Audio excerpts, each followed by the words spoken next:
Bonjour à tous et bienvenue sur la chaîne Hélios Guidance. Je vous propose le tirage annuel 2025 pour les Vierges. Alors ce tirage, il est un peu fatigant, hein, c'est-à-dire qu'il va falloir relever les manches, les Vierges. Vous allez voir, c'est une année très active, très concrète, où vous allez mettre des choses en place.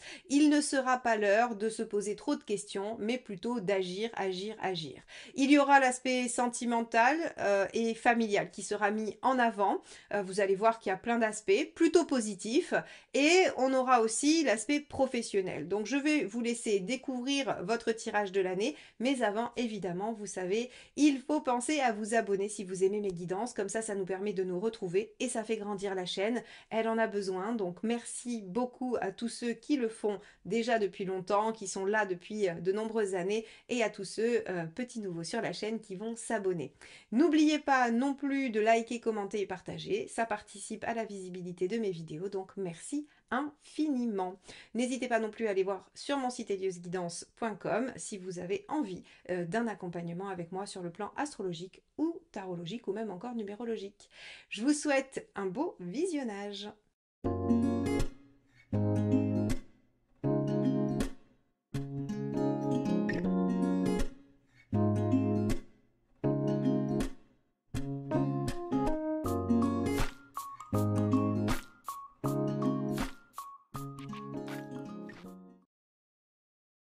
On se retrouve donc avec votre roue astrologique, les Vierges, pour cette année 2025. On va regarder quels vont être les aspects les plus marquants, les domaines qui vont bouger ou ceux qui vont être peut-être plus passifs. En tout cas, on va aller explorer tout de suite votre maison 1, qui est tout de suite symbolisée ici par l'étoile.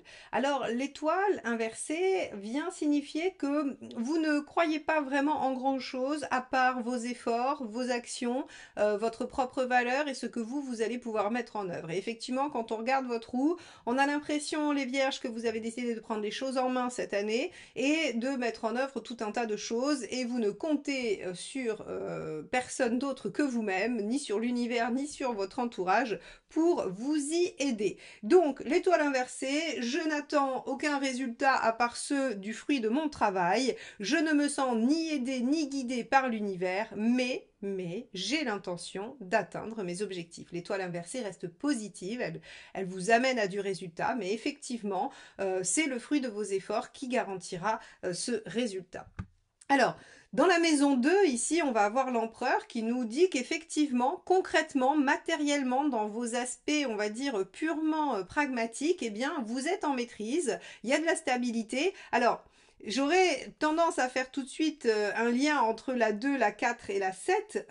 Il se pourrait que certains d'entre vous décident de s'installer ou de pérenniser une situation relationnelle ou familiale. Parce que on a quelque chose qui se stabilise, qui s'ancre et qui se pérennise dans le matériel, le concret. On a une roue inversée qui nous dit qu'on a des choses qui semblent ne pas bouger particulièrement ou en tout cas qui peuvent rester telles quelles. Et avec une maison Dieu inversée, on ne modifie rien dans les relations du quotidien ou le partenaire ou les associés. Donc en fait, si vous voulez, pour moi, il y a quelque chose qui soit continue tel que c'était, voilà, empereur ou inversé, maison Dieu, on modifie rien, on change rien, on garde les habitudes, on garde la structure, hein, vraiment.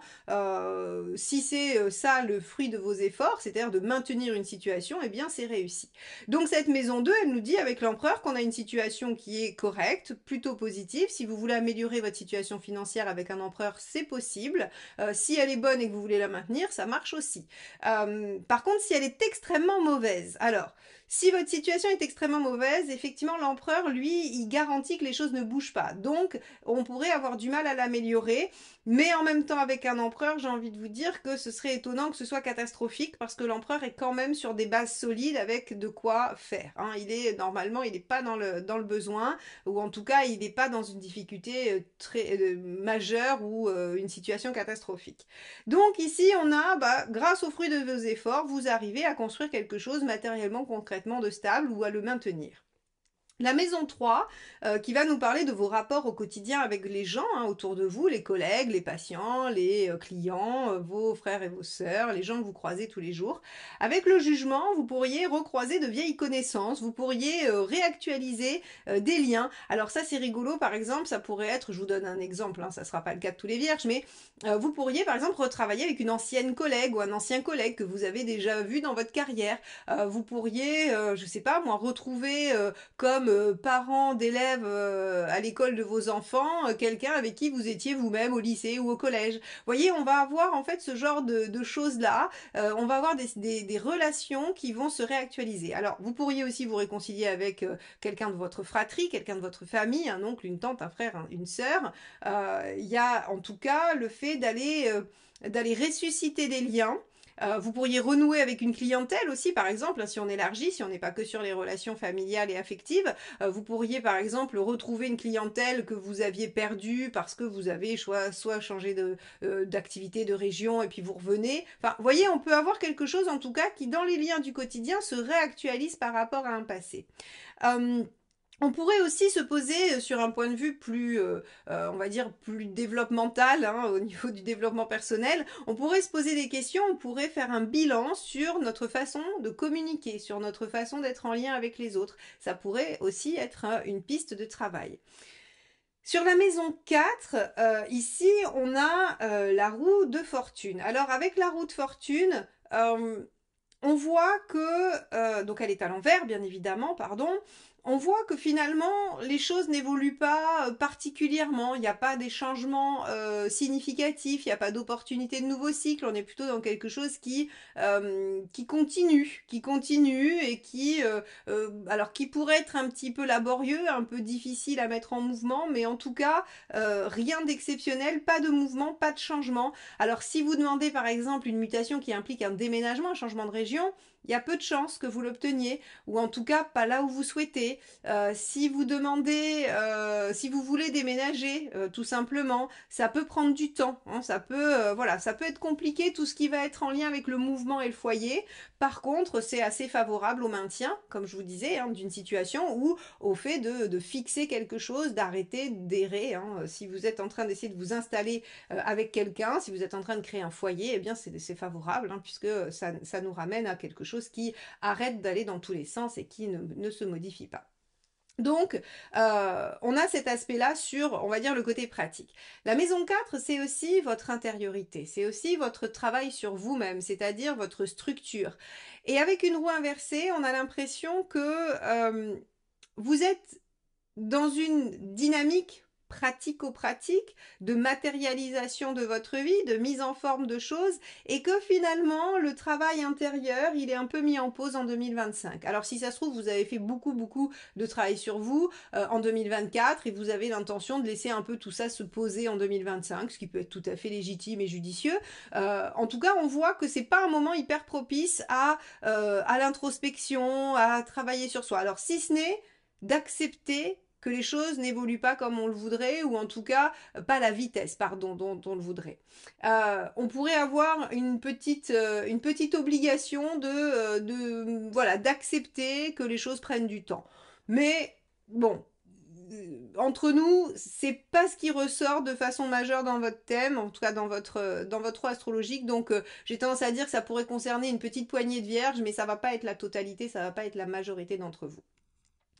On a ici dans la maison 5 le soleil. Alors là, le soleil en maison 5, c'est une bonne nouvelle. La maison 5 va régir les enfants, les passions et les amours. Alors avec le soleil, évidemment, là on est servi. Quelle autre meilleure carte que celle-ci pour cette maison? Concernant les enfants, on devrait avoir de la visibilité, une bonne entente, des réussites. Si vos enfants passent des examens en 2025, soyez confiants, ils vont les obtenir, vous allez être fiers d'eux, ils vont rayonner, ils vont briller, vos enfants vont être à l'honneur dans votre vie, vous allez pouvoir aussi savourer une entente presque délicieuse, parfaite. Alors si vous étiez en conflit avec votre ado ou si vous étiez en conflit avec votre enfant, eh bien ce sera l'opportunité de régler ça et de retrouver une complicité, une entente assez positive. Concernant les amours, si vous cherchez à rencontrer quelqu'un, les vierges, eh bien cette année tout est possible. Et en plus, vous avez une configuration qui vous invite à stabiliser, à ancrer, à vous engager, à pérenniser. Donc c'est une rencontre prometteuse qui pourrait vous permettre de construire, parce qu'on a la maison Dieu inversée en 7, c'est-à-dire la construction, le fait d'être dans une situation, on va dire, alors je vais dire normalisée, il n'y a pas de situation normale, mais en tout cas quelque chose qui n'est pas alambiqué, qui n'est pas compliqué, qui n'est pas difficile. Maison Dieu inversée, on évite les catastrophes, on évite les problèmes, et les choses se construisent. Donc, sur le plan des amours, si on la met en lien avec la maison 7 et avec la maison 2, il pourrait y avoir de la construction de couple. Il pourrait y avoir, alors si vous êtes déjà en couple, ça peut être des nouveaux projets, des choses qui vous engagent encore plus l'un envers l'autre, et si vous étiez en difficulté, les choses devraient s'arranger grandement entre vous. Sur le plan des passions, ce soleil, il nous dit que vous allez vous faire plaisir, vous allez peut-être démarrer une activité qui vous enchante, qui vous donne le sourire, qui vous permet d'être léger ou légère. On a vraiment avec le soleil, en fait, si vous voulez, cette dynamique de retrouver, de reconnecter l'enfant intérieur et d'être dans cette notion du profit de l'instant présent. Donc là, carpe diem, avec une maison 5 comme celle-ci, vous devriez quand même passer une année assez sympathique du point de vue de votre sentiment de bien-être et de réalisation. Hein. Même si par ailleurs, vous laissez un peu tomber le travail personnel, l'introspection, c'est pour mieux en profiter finalement. Hein. C'est pour mieux jouir de tout ce que vous avez probablement mis en place auparavant. Alors dans la maison 6, on a le diable. Le diable, c'est le fait d'élaborer des stratégies, d'être en pleine possession de ses moyens, de rallier les autres à sa cause. Alors dans la maison 6 qui gère le quotidien et aussi la partie quotidienne du travail, j'ai envie de vous dire que vous avez envie d'élaborer une stratégie. Et pour cause, rappelez-vous, il y a l'étoile inversée qui nous dit que vous ne comptez que sur vous et sur votre malice, sur votre côté débrouillard, sur votre côté un petit peu filou pour y arriver. Alors quand je dis filou, c'est en toute bienveillance, hein, puisque le diable, il n'est pas forcément négatif, il n'est pas forcément manipulateur. Le diable, il sait ce qu'il veut et il sait comment l'obtenir. C'est tout. Mais il n'est pas obligé d'aller dans des moyens peu convenables. Donc ici, sur votre quotidien, j'aurais tendance à dire que vous récupérez la maîtrise. Alors soit sur un plan organisationnel, on a vu que vous posiez des choses avec l'empereur en maison 2, ça veut dire que vous maîtrisez votre quotidien, votre organisation, le temps que vous dédiez à chaque chose, comment vous gérez votre planning journalier, hebdomadaire et mensuel. Vous pouvez récupérer la maîtrise aussi sur la santé, puisque la maison 6 va nous parler aussi des aspects de santé. Donc avec le diable, on pourrait reprendre les rênes sur quelque chose. Donc je ne sais pas, par exemple, si vous avez besoin d'améliorer votre alimentation pour parer à un petit désagrément de santé, eh bien, vous avez la capacité de vous y mettre, vous reprenez le dessus là-dessus et vous essayez de mettre en place une stratégie. Donc, vous êtes plutôt en maîtrise des choses. Hein. De toute façon, on a vu jusqu'ici, les vierges, que vous étiez dans une dynamique de récupérer la main sur votre vie, sur votre situation, vous comptez que sur vous-même, vous stabilisez, vous ancrez. On est vraiment, voilà, vous sortez un peu du monde introspectif pour être dans la matière et mettre les choses en place dans la matière. Donc, jusqu'ici, tout va bien. La maison 7, ici, hein, donc avec la maison Dieu inversée, vient nous dire que tout ce qui va être des partenariats, des liens, du mariage ou de juste votre compagne ou compagnon, eh bien, les choses sont en train de s'établir avec de la construction, de l'élaboration. Si vous étiez en difficulté, on évite les catastrophes, hein, on échappe à la catastrophe, on arrive à stabiliser la situation. Si on veut construire, eh bien oui, il y a des projets, on pourrait se centrer sur le fait alors d'avoir un foyer en commun, hein, c'est tout à fait possible avec ce magnifique soleil en 5. Et si on est sur du partenariat professionnel, on pourrait poser les bases de quelque chose qui va grandir, qui va devenir bien plus grand que ce qu'il n'est aujourd'hui. Donc cette maison 7, ce qu'elle nous indique, c'est que si vous étiez dans une situation difficile avec un partenaire, ça va s'améliorer. Si vous étiez célibataire, vous allez faire une rencontre très prometteuse qui pourrait vous permettre de vous engager. Et si vous étiez avec quelqu'un, eh bien les choses vont perdurer si ça se passait bien. Et si vous aviez envie d'un renouveau ou de quelque chose de constructif, eh bien, ou d'un nouveau projet, eh bien c'est possible. Vous allez vous engager encore davantage et aller plus loin dans votre relation. Donc on a vraiment les vierges des étapes qui vont se faire de façon très concrète, qui vont suivre un schéma où vous avez un plan, vous le suivez et ça marche. Ok. La maison 8, ici avec le chariot inversé, ce sont vos challenges, vos défis. Alors là, très clairement, ça va être le résumé de ce que je viens de vous dire. Effectivement, la maison 8, pardon, avec le chariot inversé, le 7 inversé, c'est on vous demande de prendre les problèmes un à un et de les résoudre et de les régler. Voilà, c'est ça votre challenge de l'année. Et vous y êtes tout à fait. Vous êtes dans cette énergie-là, très pragmatique, de maîtrise sur les choses. Ça, les vierges savent très bien le faire, hein. Vous êtes très opérationnel, vous aimez bien que les choses soient là où vous avez décidé qu'elles soient, et c'est ce que vous faites cette année. Vous ne vous laissez pas dépasser, vous ne vous laissez pas déborder, c'est vous qui décidez, c'est vous qui mettez en place, et vous y arrivez. Et donc, c'est exactement ce qu'on vous demande. Donc, effectivement, si vous n'êtes pas dans une dynamique très spirituelle, c'est pas grave, parce qu'aujourd'hui, on vous demande, dans 2025, d'être dans du pratique, dans du pragmatique, et vous le faites à merveille. La maison 9, ici avec l'amoureux inversé, va nous évoquer justement en fait, si vous voulez, le fait de prendre conscience qu'il y a un mal-être, qu'il y a quelque chose qui ne va pas, et que ce n'est qu'en agissant que vous arriverez à le régler. C'est qu'en prenant le pouvoir sur les choses et en mettant des actions en place et en obtenant des résultats que vous allez réussir à passer derrière ce mal-être. Donc ici, en fait, on ne vous demande pas d'aller vous investir dans une recherche spirituelle, hein. La maison neuve, ça pourrait être se mettre dans un groupe de philosophie ou de spiritualité et puis essayer de chercher et de faire des introspections à n'en plus finir. Et bien là, en fait, avec l'amoureux inversé, on vous dit c'est pas le moment de vous engager là-dedans. C'est pas le moment de vous positionner sur ça, en fait. C'est vraiment un moment d'action, de prise de pouvoir sur les choses, sur la matière pour vous en 2025. Et donc, bon, si vous avez une pratique spirituelle, très bien, continuez là, c'est pas le problème. Mais on vous demande pas de vous y engager davantage. On vous demande pas de pousser cet aspect-là. On vous dit il faut bien rester incarné, il faut bien rester sur le concret cette année. Donc, on n'a rien de significatif sur cette maison. En tout cas, on ne vous demande pas de l'investir plus que ça. Et en revanche, on va à nouveau vous demander, hein, dans la maison 10, ici l'impératrice, de vous investir sur le plan professionnel. Encore une fois, hein, c'est prendre le pouvoir. La maison 10 est souvent liée à la 6, puisque qu'est-ce qu'on fait quotidiennement? On travaille. Et donc, le diable et l'impératrice sur l'aspect professionnel vous disent que si vous voulez progresser, que si vous voulez garder la main, il va falloir élaborer une petite stratégie. Il va falloir mettre en place un plan et il va falloir aussi convaincre les autres par le biais de la parole, l'impératrice. Donc si vous voulez qu'il y ait des améliorations, alors il y aura des améliorations, pardon, dans votre vie professionnelle, mais si vous voulez les optimiser, il va falloir être malin, il va falloir être un peu filou, comme je disais, et il va falloir surtout communiquer habilement.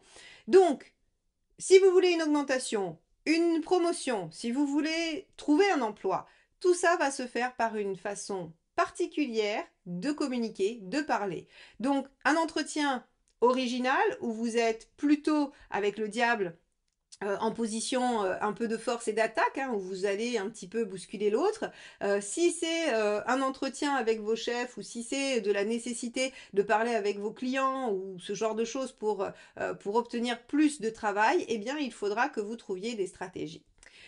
Mais ça marche et vous avez une belle concrétisation professionnelle qui se profile sur 2025 pour vous les vierges. Donc ça c'est très très chouette, bravo.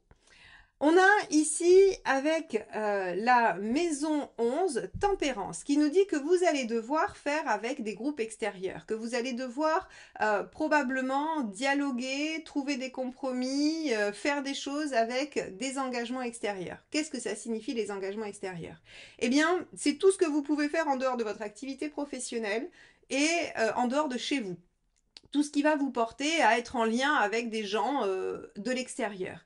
Et la tempérance, on vous dit, bah, il va y avoir des bons moments, il va y avoir, alors peut-être que vous allez être invité à tout un tas de choses qui vont vous amener à rencontrer du monde, rencontrer des gens, dialoguer, discuter, faire des affaires avec, peut-être trouver des compromis par rapport à des choses. En tout cas, on a une vie sociale qui va être assez positive et assez riche pour vous sur cette année 2025 et ça, c'est assez agréable parce que comme on va en maison 3, remanier probablement certains liens, eh bien, ça sera intéressant d'en avoir de nouveaux.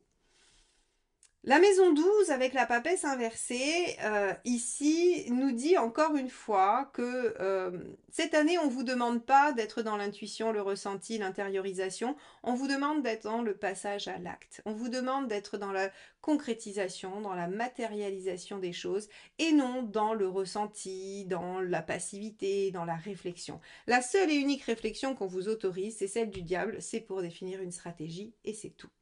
Une stratégie qui vous amène à concrétiser des choses bien réelles, bien ancrées et qui se manifeste très concrètement dans votre vie par une amélioration de votre situation, un ancrage de ce que vous avez démarré ou ce que vous aimez, ce que vous aimeriez construire, pardon, et on a vraiment une progression aussi socio-professionnelle. Donc voilà ce que nous dit, mes chères vierges, votre roue astrologique. On va aller voir un petit peu ce que ça peut dire mois par mois et on va commencer par le premier semestre de janvier à juin.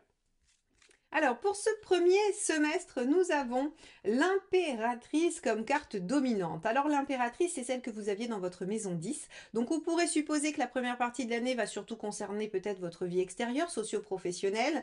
En tout cas, il y a des projets, il y a des choses qui se mettent en place, vous êtes en maîtrise. Hein, l'impératrice, elle gère bien, elle communique bien, elle est vraiment dans la prise de pouvoir sur tous les aspects de sa vie et notamment toute la gestion du quotidien, donc travail, maison, relations.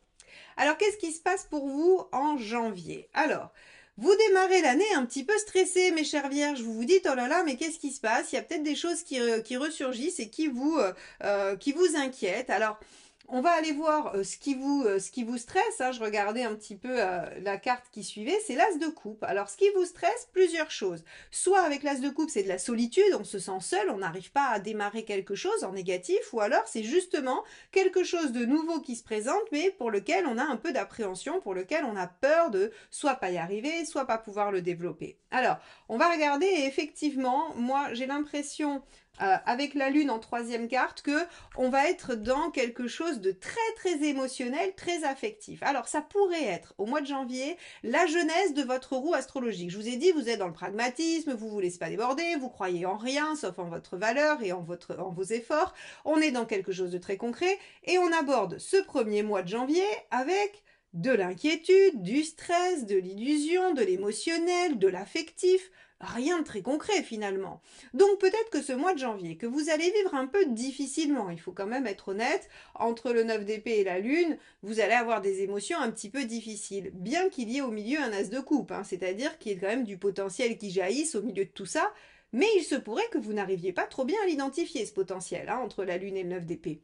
Donc vous allez subir des énergies un petit peu difficiles, vous allez vous dire oh là là, l'année ne commence pas très bien, ou en tout cas je suis très inquiet ou inquiète à l'idée de tout ce qui pourrait se présenter cette année, et donc on vit un mois de janvier un peu difficile. Ce qui fait que, voilà, on a l'ermite en février.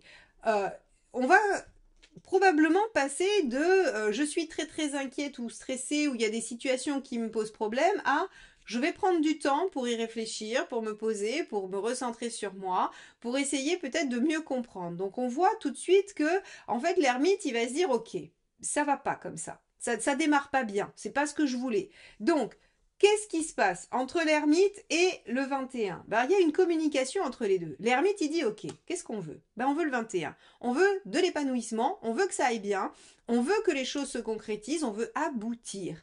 Ah, d'accord, alors comment on fait? Eh bien, en fait, votre ermite, il va en arriver à la conclusion qu'il faut faire le cavalier de bâton. Il faut agir avec persévérance et continuité, et qu'il faut faire les choses bâton, être dans l'action, et ne pas être dans la réflexion. En fait, si vous voulez, en janvier et février, vous allez prendre conscience que votre mental vous joue des tours, qu'il n'est pas du tout efficient, qu'il ne vous permet pas de concrétiser des choses, il ne fait que vous empêcher de passer à l'action. Il ne fait que vous entraver, que vous faire penser que ce n'est pas possible ou que vous n'y arriverez pas, alors qu'en fait, cet ermite qui prend 5 minutes pour se poser en février, il vous dit « Attends, si on veut atteindre un aboutissement, si on veut un résultat, on ne va pas attendre que les choses elles nous tombent dessus, on va s'y mettre, cavalier de bâton, on va agir et on va réaliser soi-même les choses. » Donc ça, c'est extrêmement positif puisqu'on voit comment votre roue astrologique prend une tournure sur ce début d'année où en fait on a un démarrage où on se dit mais ça va pas du tout, c'est pas ce que je voulais, je suis très dans l'émotion, je me laisse envahir, je maîtrise rien, hein, parce que 9 d'épée et lune, vous maîtrisez rien, vous n'êtes pas du tout en impératrice. Et hop, tout de suite, sur le deuxième mois, on se ressaisit, on se reprend. Qu'est-ce qui se passe en mars? L'étoile. Alors l'étoile, déjà, l'univers vous envoie quand même le message que vous êtes sur la bonne voie, hein, que vous avez pris la bonne direction. C'est-à-dire que vous devriez avoir des synchronicités qui vous aident à comprendre que effectivement c'est dans ce sens-là qu'il faut aller.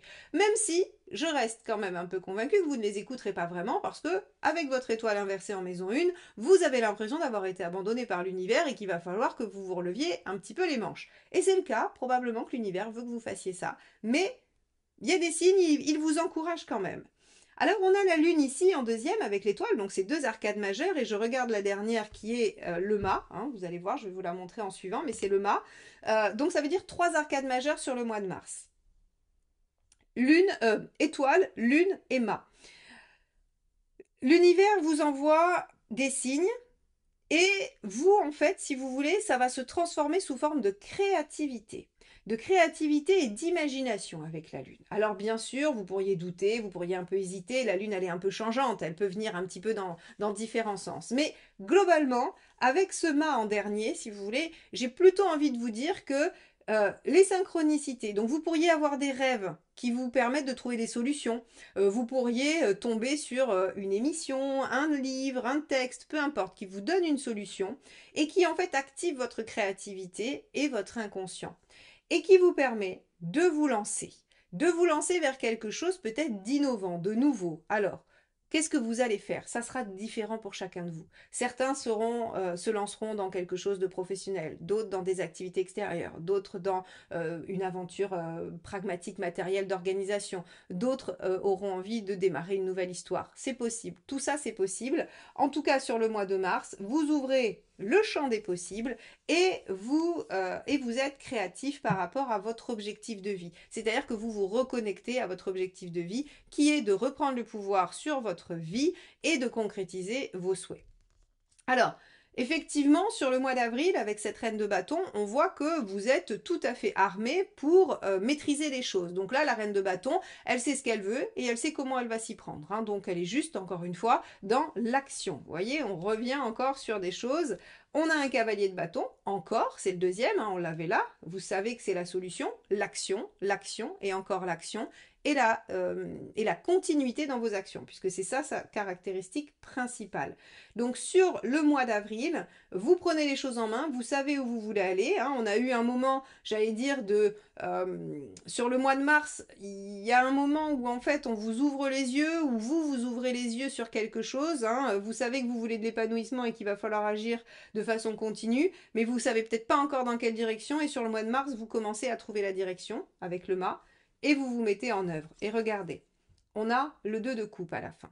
Donc si ceux qui étaient célibataires et qui disaient c'est quand la rencontre Marion dans l'année, eh bien ça peut être au mois d'avril. Ça peut être au mois d'avril parce que finalement les efforts et l'exigence de ce que vous souhaitez mettre en œuvre et les actions que vous posez amènent à un équilibre intérieur, si c'est ce que vous cherchez, ou à une rencontre, ou à une meilleure communication, ou à quelque chose de plus fluide en lien avec l'émotionnel et l'affect. Très bien. Mais on a Tempérance qui nous dit, c'est encore un arcade majeur, un Tempérance qui nous dit que sur le mois de mai, on devrait être un peu à l'équilibre, on devrait se sentir pas trop mal, et pour cause, regardez, on a le 3 de coupe, ah waouh, le 3 de coupe est derrière, je vais vous la montrer, parce que quand même, on ne peut pas la dissocier, l'arcane 6. Donc, ici, sur ce joli mois de mai, mes chères vierges, vous allez être très très bien. Il y a des bons moments agréables. Il peut y avoir une rencontre dans des groupes. Rappelez-vous, Tempérance, c'était la carte de votre maison 11, si je me souviens bien, donc de toute l'implication dans l'extérieur. Et le 3 de coupe avec l'arcane 6, ça peut être une rencontre ou un renouveau ou quelque chose qui fait que vous prenez beaucoup de plaisir avec les gens que vous aimez. C'est un moment très propice en tout cas au lien, au plaisir, à la joie, au partage. Avec un 2 de coupe juste avant, moi j'ai envie de dire qu'il se pourrait que toute fin avril vous rencontriez quelqu'un et que la relation se déploie de façon agréable et harmonieuse sur le mois de mai. Si on n'est pas du tout sur un aspect sentimental, alors c'est difficile parce qu'on a l'arcane 6 et le 3 de coupe, et Tempérance c'est une carte de relation, donc c'est quand même difficile de se dire qu'il pourrait y avoir d'autres choses, ou en tout cas que le tarot veut accentuer sur autre chose, mais Par exemple, ça pourrait être un moment agréable au travail où vous êtes en bonne entente avec les collègues, où il y a peut-être, alors le mois de mai, je sais pas, il y a plein de ponts, mais est-ce qu'il y a aussi peut-être des pots de départ ou des repas d'équipe ou des choses comme ça? Il pourrait y avoir en tout cas des moments conviviaux, agréables, et vous pourriez en tout cas prendre beaucoup de plaisir à être en lien avec les autres, si ce n'est pas une question de couple. Le mois de juin. Alors, le mois de juin, on se dit, tiens, alors, fort de tout ça, ok, je sais ce que je veux, je sais quel est mon aboutissement, mais comment je fais, en fait, pour définir le plan? Parce que le 3 de bâton, c'est la projection dans l'avenir. Tiens, définir le plan, ça nous rappelle le diable qu'on avait à mettre en œuvre quotidiennement, hein, pour trouver la bonne stratégie. Donc, en juin, vous vous dites, ok, comment je fais? Et par quoi je commence, magicien? Par quoi je démarre? Maintenant que j'ai réglé ou que j'ai des satisfactions relationnelles, affectives, en tout cas sociales, qu'est-ce que je fais? Alors, on avait aussi, je vais aller au bout, hein, 7 de denier, vous récoltez donc vos fruits, les fruits de vos efforts. On avait le fait de pouvoir installer, pérenniser, concrétiser, construire dans un lien, dans une relation. Il se pourrait que ce soit sur cette période, hein, c'est-à-dire sur le printemps, à peu près fin mars, fin juin, que les choses vont se jouer pour la construction relationnelle affective. Parce que avec un 3 de bâton, on commence à se projeter dans l'avenir avec quelqu'un, hein, ou dans une situation, et le magicien, on pose des actions qui vont nous permettre d'aller vers le 7 de denier, c'est-à-dire vers le déploiement du potentiel que l'on a entre les mains. Donc on a une première partie d'année où finalement vous récupérez la maîtrise des choses. Alors vous commencez peut-être que vous subissez encore les énergies 2024 sur le tout début janvier où vous vous dites oh là là ça va pas du tout, c'est pas du tout ce que je veux. Hop, on se ressaisit, on se dit bon, si on veut obtenir quelque chose, il va falloir se relever les manches, et il va falloir s'y mettre. On a encore une période où des synchronicités, des rêves, des choses qui nous font préciser ce que l'on veut mettre en œuvre et on s'affirme et il y a quand même un très très bel voilà un très bel embellissement j'allais dire de vos relations sur cette fin de premier semestre. On va regarder ce qui se passe sur le second. Alors pour ce second semestre, on a ici l'ermite, hein, donc c'est l'équivalent sur ce tarot, il a renommé absolument la totalité des arcanes majeures, hein, c'est l'éphémère de Arthur Monk, il est magnifique mais seulement ça demande un petit exercice de traduction. Donc Seeker c'est l'équivalent de l'ermite. Alors l'ermite, ben, il va prendre le temps de réfléchir, mais l'ermite surtout, il se sert de son expérience pour avancer dans la vie. Il se dit, chat chaud d'écrin l'eau, je ne me ferai plus avoir, j'ai de l'expérience, je vais m'en servir pour soit bannir des comportements ou des actions qui ne fonctionnent pas, soit pour potentialiser et réitérer des choses qui ont fonctionné. Alors on va regarder tout de suite ce qui se passe en juillet. On a du 4 de coupe. Alors, 4 de coupe, il pourrait y avoir un petit peu d'insatisfaction. Je regarde la suite, ok. Il pourrait y avoir un petit peu d'insatisfaction parce que ben, vous avez démarré haut et fort, j'ai l'impression. Hein. Sur ce printemps, il y a eu de l'intensité, il y a eu des choses qui se sont mises en mouvement, qui ont été, oui, intenses. 3 de coupe, c'est intense. Et donc, on pourrait imaginer qu'il y a une petite baisse sur ce mois de juillet où les choses sont peut-être commencent un peu à se poser, à s'ancrer. Et on a notamment avec un 4 de coupe le fait de s'engager, hein, bien plus peut-être que de s'ennuyer. Alors, ensuite, on a un valet de pentacle. Donc, on est dans quelque chose qui a du potentiel, une situation prometteuse, avec des bases solides, avec de quoi faire probablement quelque chose de durable. Donc, vous voyez ici, le 4 de coupe, il est soit sur un aspect d'insatisfaction où on se dit, oh, bah, après l'intensité, un peu la pause, ou alors il est sur, justement, sur cette intensité, construisant des bases solides et développant le potentiel.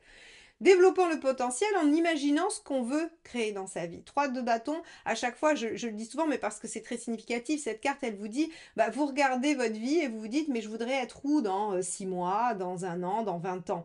C'est quoi mon objectif de vie? Donc, quelles vont être les actions d'aujourd'hui qui vont me permettre d'aller dans cette direction-là? Elle est importante, cette carte, parce que finalement, Le 3 intervient avant le 4, c'est-à-dire que si on n'a pas la projection de ce qu'on veut, les bases qu'on va poser en 4, elles seront pas justes, elles vont pas aller dans le bon sens, elles vont partir de biais. Donc ici, on voit que il est temps pour vous de déployer un potentiel, peut-être de ne pas refaire les erreurs du passé ou de se servir de votre expérience pour vous projeter dans un avenir qui vous permettra de concrétiser des choses qui vont dans ce sens-là. Et là encore, peut-être qu'on est sur le plan relationnel affectif, mais on peut aussi être sur la sphère socio-professionnelle ou des loisirs. Alors, sur le mois d'août, on a un 6 de bâton. 6 de bâton, c'est bien, ça nous dit que malgré les difficultés ou ce qu'on pourrait rencontrer, eh bien, vous décidez de vous battre pour ce en quoi vous croyez, ou en tout cas pour votre projet, et vous dépassez les obstacles. Vous les dépassez de plusieurs manières.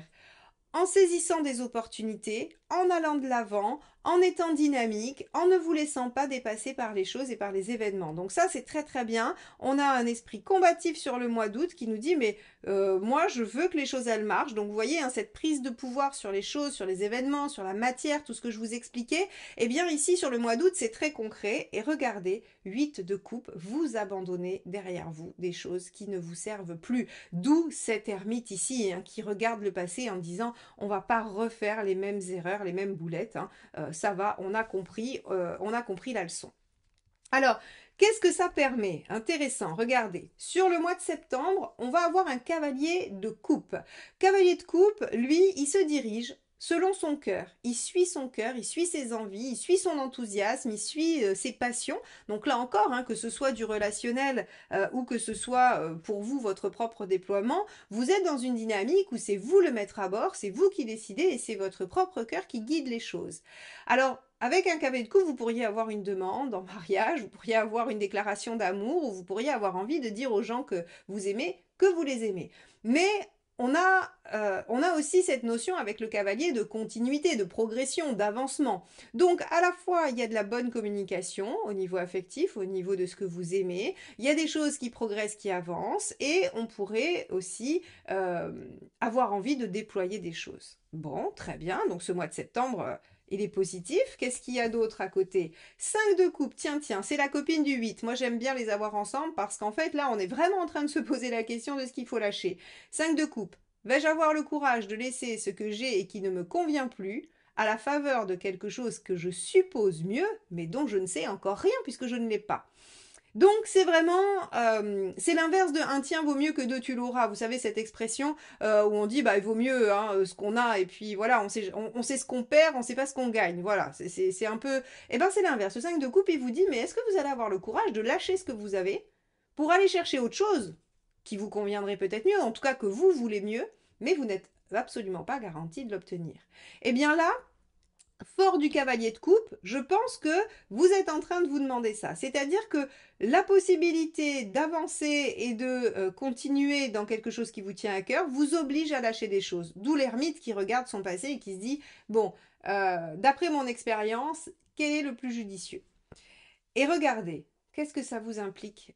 Qu'est-ce que ça vous donne à faire? Eh bien, un choix de vie. 2 de bâton, c'est le choix de vie qui implique plusieurs domaines, hein. Donc ici, on a vraiment, entre le 8 de coupe et le 5 de coupe, on a vraiment quelque chose probablement à lâcher, quelque chose qui va vous amener à faire des choix importants. Alors, on va aller voir octobre. Octobre, on a un 4 de bâton, on célèbre, encore une fois. Ça fait beaucoup de 4, hein. Vous êtes en train de poser des bases solides de quelque chose, et c'est exactement ce qu'on a vu dans la roue, donc c'est très bien. Vous êtes en train de poser des bases solides d'une situation qui va s'ancrer, s'entériner. On a de l'engagement, 4 de bâton, on peut avoir du mariage, du pax, de la célébration. On peut avoir aussi les bases d'un contrat avec quelqu'un. On peut aussi être dans le fait de savourer ce qui est obtenu jusque-là, hein, c'est-à-dire que bah, si vous avez réussi à lâcher des choses et que vous êtes sur un bon début d'autre chose, bah, vous pouvez juste aussi être dans le fait de savourer ça et d'en être content. Regardez, roi de pentacle, et oui, on est dans la construction, on est fier de soi, on sait qu'on a les ressources, on sait qu'on a les capacités. Ça, de toute façon, c'est notre étoile inversée. Vous savez que vous ne pouvez compter que sur vous-même, mes chères vierges. Donc, vous avez les capacités de construire, de déployer votre potentiel et vous êtes assez fiers de vous. Dernière carte, 9 d'épée. 9 d'épée, on pourrait parfois en douter et avoir quelques inquiétudes. Alors, Ici, c'est assez intéressant parce que ça vient nous montrer que tout n'est pas toujours lisse et unique, hein. Alors là, en plus, c'est pareil, je tire 3 cartes pour un mois sur une guidance générale, donc ça fait peu d'aspects, hein. C'est-à-dire que voilà, on va dire que c'est la tendance dominante, mais peut-être qu'il se passera d'autres choses pour vous sur ces périodes-là, et probablement d'ailleurs. Là, en fait, ce qu'on voit, c'est qu'entre ce roi de pentacle et ce 9 d'épée, ce qui va se passer, c'est que vous allez osciller entre des périodes de confiance en vous, du fait d'être convaincu que vous êtes capable de poser des bases solides et de continuer à ériger ce que vous avez démarré, et des moments où en fait le 9 d'épée, d'autres viendront vous faire douter, d'autres viendront vous faire vaciller, parce que la signification du 9 d'épée, c'est vraiment les angoisses que les autres vous collent. Je prends souvent cet exemple. Vous avez une super idée de projet et vous déboulez chez votre meilleur ami en lui disant tu sais pas, j'ai une idée géniale, je vais faire ça, ça et ça. Et là, votre ami, au lieu de vous dire ah super, eh ben, écoute, tu me diras quand tu te seras lancé, vous dit t'es sûr? Mais moi je ferai pas ça, c'est une bêtise, ça va jamais marcher, t'y arriveras pas, et t'as pensé à ci et à ça. Et vous repartez en fait en vous disant ah ben mince, en fait, je vais pas me lancer parce qu'il y a trop de chances que je rate. Eh bien, ça c'est du 9 d'épée. C'est-à-dire que les angoisses et les craintes que vous n'aviez pas vous ont été scotchées dessus par quelqu'un d'autre. Donc ici, vous êtes dans votre dynamique de construction, vous savez que vous êtes dans quelque chose de porteur, vous avez lâché des choses, vous êtes sûr de vous, et patatras, vous discutez avec quelqu'un qui vient vous dire mais t'es sûr qu'il fallait que tu laisses là ton 5 et ton 8 de coupe? T'es sûr? Quelqu'un qui aura peut-être une problématique avec la sécurité, le fait d'avoir du mal avec le deuil ou de laisser des choses derrière, bah viendra en fait vous projeter sa propre angoisse et vous faire douter de votre décision ou en tout cas de ce que vous avez mis en œuvre. Alors j'aurais tendance à dire quand il y a du 9 d'épée qu'il ne faut pas écouter ces peurs-là, elles ne vous appartiennent pas, il faut les rendre à César absolument. Sinon, elles vont vous faire des insomnies, elles vont venir vous faire cogiter, alors qu'en fait, vous savez très bien ce que vous voulez. Alors, on va regarder la suite, on va regarder le mois de novembre. On a un page de bâton. Alors avec le page de bâton, effectivement, on a une énergie décuplée. Vous savez ce que vous voulez. Encore une fois, hein, le bâton, c'est la volonté, c'est l'enthousiasme, c'est l'énergie créatrice, c'est vraiment ce qui vous pousse à agir vers l'extérieur. Alors avec un page, on a une grosse dose d'énergie, mais parfois on a du mal à la canaliser. Hein, donc il se pourrait qu'on soit un peu dispersé, mais on va voir la suite, ça va nous permettre de mieux comprendre. Ok, donc effectivement, on a une grosse énergie, mais pas de dispersion pour vous les vierges, vous êtes très organisés, très pragmatiques. L'ermite va venir prendre le temps de collecter finalement tout ce que génère le page pour en créer un projet, l'impératrice. Vous voyez? Donc, si par exemple, euh, alors, j'ai coupé parce que j'ai pensé à quelque chose d'autre. Si par exemple vous aviez, je vais vous dire ce à quoi j'ai pensé parce que sinon ça ne me laissera pas tranquille.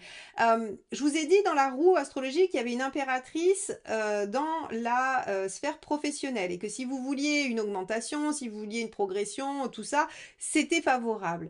Eh bien là, page de bâton, ça pourrait être une communication tardive par rapport à un projet et à une demande. C'est-à-dire que vous pourriez avoir fait une demande avant, dans l'année, et obtenir une réponse sur le mois de novembre. D'accord? Donc ça, voilà, ça c'est un événement tout à fait possible. Vous pourriez avoir une information qui a tardé à venir sur quelque chose que vous avez demandé, une communication, et qui vous permet d'être en maîtrise et d'être en progression et d'avoir une belle posture. D'accord? Pareil sur le plan relationnel, une communication qui a tardé à venir d'un lien qui avait disparu, hein, peut-être retour du passé, et avec l'impératrice qui permet finalement de dialoguer et de reconstruire des choses. Donc, sur un plan, ça c'est, voilà, parce que c'est venu me parasiter, donc il fallait que ça sorte, sinon j'allais pas réussir à vous finir mes autres phrases. Donc, ici, on a sur un plan plus général, pour vraiment voir pour tous les vierges ce que ça pourrait vous apporter. Le page, je vous ai dit, c'est la dynamique, l'ermite, c'est la réflexion, et l'impératrice, elle organise. Donc, en fait, vous allez avoir une énergie débordante qui va demander à être canalisée, triée et élaborée afin de pouvoir être mise en place concrètement sur le mois de novembre. Donc, tout ce que vous avez fait jusque-là, hein, et qui a petit à petit fait son petit bonhomme de chemin, qui était plein de potentiel, valet de pentacle ici, valet de bâton ici, donc à plein d'étapes de l'année, vous avez eu des possibilités de mettre des choses en place, voilà, c'est plutôt positif. Eh bien, tout ça, ça va probablement prendre forme sur ce mois de novembre. Et je ne croyais pas si bien dire, hein, j'ai pas vu les cartes avant, mais là je les découvre puisque je les ai dans la main. 8 de pentacle, vous allez faire des efforts, des sacrifices, vous allez mettre en place très concrètement, encore une fois, le pentacle, hein, très concrètement des choses qui vous amènent à quoi? Diable, concrétiser, avoir le pouvoir, matérialiser, obtenir vos objectifs. Vous obtenez ce que vous voulez avec le diable. Donc sur le mois de décembre, c'est magnifique. Et tempérance, vous êtes à l'équilibre, vous vous sentez bien, vous êtes à nouveau dans quelque chose qui fonctionne pour vous. Donc les vierges, alors c'est rigolo parce que des fois c'est à cheval sur les années, là c'est vraiment circonscrit dans l'année, c'est-à-dire que on va avoir un début d'année où ça part un peu mal, on se dit oulala, il faut récupérer la maîtrise de tout ça, il faut revenir sur du pragmatique, et on voit comment l'année se jalonne de petits événements et de petites avancées. Et en cette fin d'année, on a comme si on prenait tout ce qui s'est passé dans l'année, hein, le page de bâton, tout ce vers quoi on est allé de façon un peu dispersée, hop, on le rassemble, l'ermite il dit attends, je prends tout ça, j'y réfléchis 2 minutes, et l'impératrice elle dit ok, je fais un plan, je prends les choses en main et on s'y met concrètement.